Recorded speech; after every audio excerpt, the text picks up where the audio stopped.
Assalamualaikum warahmatullahi wabarakatuh.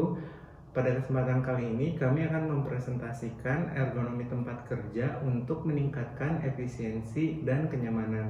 Perkenalkan, kami dari kelompok TI 112, saya Egi Mulki Juliawan. Saya Dimas Manisa Putra, kami dari kampus Buana Perjuangan University dengan mata kuliah Biologi Fisiologi Manusia dengan dosen pengampu Bapak Apoteker Surya Amal, Magister Kesehatan. Ergonomi adalah ilmu yang mempelajari interaksi antara manusia dengan lingkungan kerja untuk meningkatkan efisiensi, kenyamanan, dan keselamatan. Anatomi fisiologi manusia memerankan peran penting dalam ergonomi karena mempengaruhi kemampuan dan keterbatasan manusia dalam melakukan pekerjaan.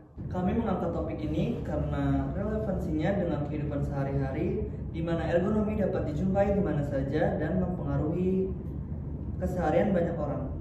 Ergonomi juga erat kaitannya dengan prinsip-prinsip anatomi dan fisiologi manusia, seperti struktur tulang otot dan sistem saraf. Dan dengan pemahaman mengenai ergonomi ini dapat mengurangi risiko cedera dan penyakit. Selanjutnya, hubungan dari konsep anatomi fisiologi manusia dan konsep ergonomi dapat dijumpai dalam kehidupan sehari-hari. Sebagai contoh, kami mengambil sampel dari office PT B. Brown yang berlokasi di Cikampek. Pertama, mengenai pengaturan meja. Meja diatur sedemikian rupa agar memberikan space yang luas sehingga tidak mengganggu mobilitas saat bekerja. Dengan penataan meja dengan konsep letter L dapat memberikan keluasan bagi pekerja.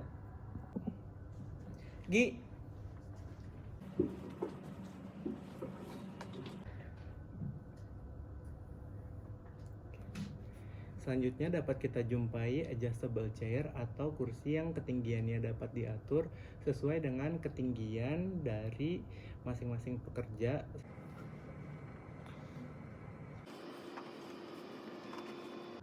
Dengan desain kabinet yang setinggi orang dewasa, dapat memungkinkan kita untuk bekerja sambil berdiri, sembari meregangkan otot karena lelah duduk. Ventilasi juga didesain dengan sedemikian rupa agar cahaya matahari dapat masuk ke dalam ruangan. Pengaturan suhu pun diatur dalam rentang 20-25 derajat Celcius agar memberikan kenyamanan pada pekerja. Pengaturan intensitas cahaya pun diatur dalam rentang intensitas 500-1000 lux untuk pekerjaan di dalam kantor. Namun berbeda dengan kebutuhan di laboratorium, yaitu 2000-3000 lux karena memerlukan kecepatan yang tinggi. Selanjutnya dapat kita jumpai yaitu desain handle pintu pada emergency door yang dimana dapat memudahkan kita keluar jika adanya bahaya.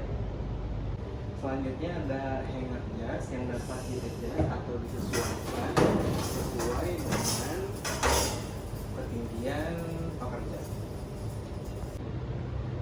Ketinggian seperti handle pintu, handle locker, sampai ketinggian wash basin disesuaikan dengan ketinggian yang ideal untuk item-item tersebut dengan rentan 90-110 cm.